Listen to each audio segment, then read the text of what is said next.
नमस्कार किसान भाइयों। तो आज की वीडियो सभी किसान भाइयों के लिए बहुत ही महत्वपूर्ण होने वाली है। जिन किसान भाइयों को इस योजना का पैसा मिल रहा है उन सभी किसान भाइयों के लिए ये बहुत ही महत्वपूर्ण जानकारी है। मस्त प्लान है। यहाँ पर आज हम बात करेंगे एक ऐसी समस्या की जिस कारण किसान का जो पैसा आ रहा होता है वो अचानक से रुक जाता है। ये बड़ी अच्छी बात कही आप। उस समस्या का नाम है पीएफएमएस से रिजेक्ट। अच्छा, यानी कि किसान भाइयों का जो डाटा है वो पीएफएमएस से रिजेक्ट हो जाता है। उसमें कुछ भी कारण पीएफएमएस वाले दे देते हैं जिस वजह से उनका पैसा आना बंद हो जाता है। तो आज हम इस समस्या का समाधान आपको बताने वाले हैं। अभी मजा आएगा ना भिड़ो, जिससे आपका आगे के लिए कभी भी पैसा नहीं रुकेगा और ना ही आपका पीएफएमएस द्वारा रिजेक्ट होगा। पैसा ही पैसा होगा।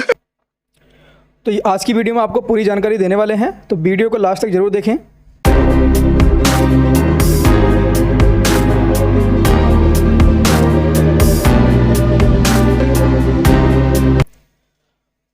तो जैसे कि पीएम किसान सम्मान निधि योजना के लिए किसान भाइयों के स्टेटस में जितने भी महत्वपूर्ण बिंदु दिए होते हैं उन सभी का सही होना बहुत ही आवश्यक होता है। अगर किसी भी बिंदु में कोई भी गलती होती है तो किसान भाई का पैसा रुक जाता है। बात तो सही है।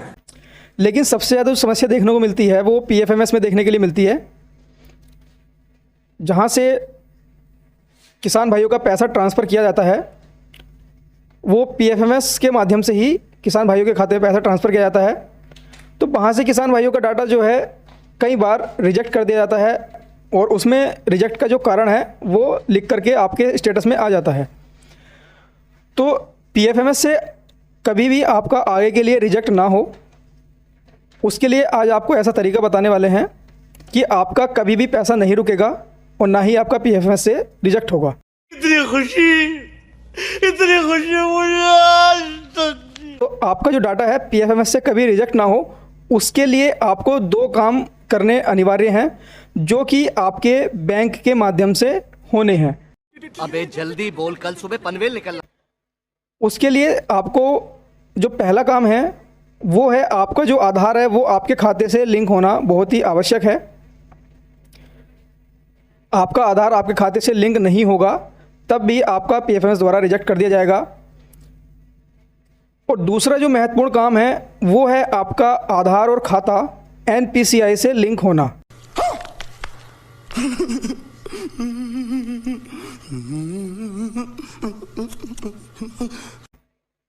यानी कि आपके ये दोनों काम आपके पूरे होने ज़रूरी हैं। ये सिर्फ ये दो काम ऐसे हैं जिसके कारण आपका पैसा कभी भी आगे के लिए नहीं रुकेगा और ना ही आपका पीएफएमएस से रिजेक्ट होगा।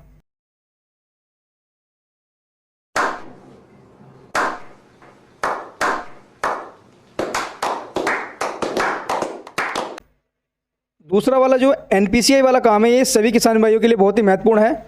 इस बार भी जिन किसान भाइयों ने अपना एनपीसीआई नहीं कराया है तो उन किसान भाइयों का पेमेंट भी इस बार रुक गया है।